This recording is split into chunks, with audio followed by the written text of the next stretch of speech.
Hey everybody, thanks so much for watching the Arkansas Gun Guy. Today, a long-term update on my two Beretta PX4 Storms, the full-size version here and the compact carry version here. I've had about a year with it. I've had about 4,000 rounds through both guns combined, and I thought I'd share my experience with them, tell you about a little bit about how I've got both guns, what I've done to them, and my experiences, good or bad, with them.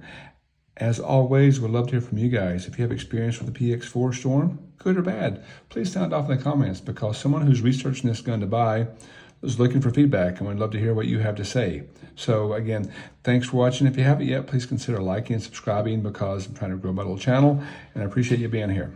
So 4,000 rounds.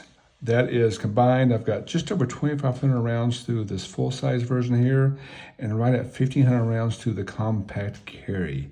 These two guns are probably gaining the round count the fastest of any gun that I own, because every time I go to the range, I take one of these two guns with me.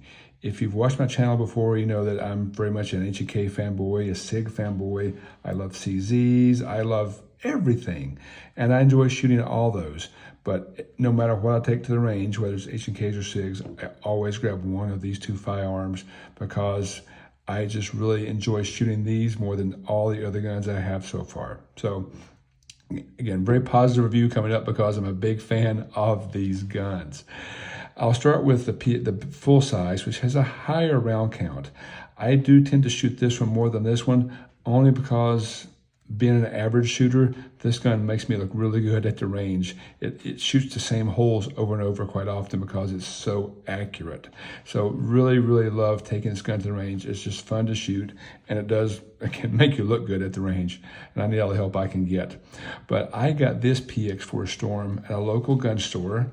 After reading about them, I thought I wanted to try one, and I liked it. The stock trigger was fine. It had a little bit of weirdness with it, but I was already dead set on sending the gun to Langdon anyway. So I sent this gun to Langdon for a new trigger job. They also upgraded my safety and decockers to the G model, I think. No, not G, to the Beretta 92 series, which weren't as sharp as the others, but I left it as a safety and decocker. I also upgraded my sights. So happy with the Langdon treatment I got there. I sent my stock gun to them for several options. I didn't choose the optics cut, but I loved it so much when I got it back, I just went ahead and ordered the concealed carry version directly from them. And this one came with all the standard Langdon upgrades, starting with killer trigger. It's got the stealth decocker only on here. This is not a safety and decocker, just the decocker. It's got the spurred, the bobbed hammer there, the cut and crown barrel, MP3 coatings throughout, and the upgraded sights. So I didn't choose optics on either one. I will tell you, if you're on the fence about buying a Beretta, buying one and sending to Langdon, or buying directly from Langdon, I would choose that option. You'll save money in the long run. Trust me, I've done the math every way you think about it. And don't forget to factor in shipping to Langdon and back if you have to send your own there. If you have an existing one and want to have it upgraded, by all means, I would send it to them for sure. They can do any kind of customization you want with just trigger, engraving, sights, optics cut. They do masterful work there. I had really good customer experience with Langdon. So very positive there. But I mentioned rounds. And again, this is the guy I usually always take the most. It's a very soft shooting gun. I almost forgot to mention the rotating barrels here, but I know they're famous for that, and they have lots of videos out there about the rotating barrel design. But it does make this gun a very soft shooter, as the recoil is kind of mitigated by the rotation, as opposed to dropping like the tilting Browning design. But if you haven't seen the triggers in these, the double action pull on the Langdon trigger, it's real solid. I'd say it's mid-single digits at best. But the real beauty of these guns is the reset, because after you fire the gun, watch this reset. If you blink, you'll miss it. That's it. And then you pull the trigger again. My only complaint about these firearms is that the trigger's too good. That thing is such a short reset. You get in a hurry and you shoot 17 rounds in no time. It's just, you go through rounds really, really fast, because these guns are fun to shoot, very soft shooting with this recoil system, but that trigger is absolutely a killer trigger. Again, this is the stock gun they upgraded the trigger system in, and the short reset trigger bar. This is the one that came from Langdon, pretty much identical trigger. You can see the double action pull, same single digit, mid-single digit pull. but then that reset again is nothing. It's insane how good the triggers are on these guns. So massive fan, of course. I go on and on about them a lot, but I do love taking these to range. They're fun to shoot. They're incredibly accurate. And again, you just go through bullets way too fast. One thing I will mention, on the Langdon upgrades, when you do that, they always come with the Talon grips, the Talon kind of tape grips you put on here for more grip. Some people don't like the standard slick sides that come on the grips here.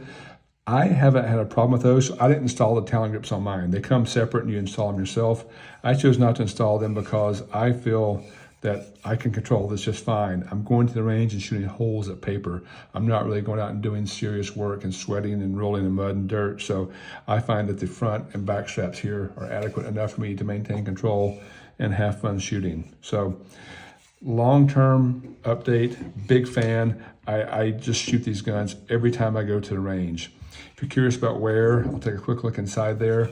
Very easy to take down. You have a tab here and a tab here. You don't need to pull the slide back at all. You just pull the two tabs, comes right off. And inside here you can see standard gun. I do keep it pretty wet, don't judge me. And here's your block, it rotates on. And if you're just curious what 2,500 rounds looks like.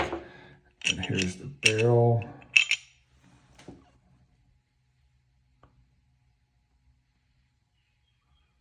See a little wear up there. And then inside the slide. The glare off there. So that's 2,500 rounds through a full-size PX4. Now, just to kind of show you the interior difference with the MP3 coatings, if you're curious, inside the grip muzzle here, you'll see that you've got MP3 coating here, not there.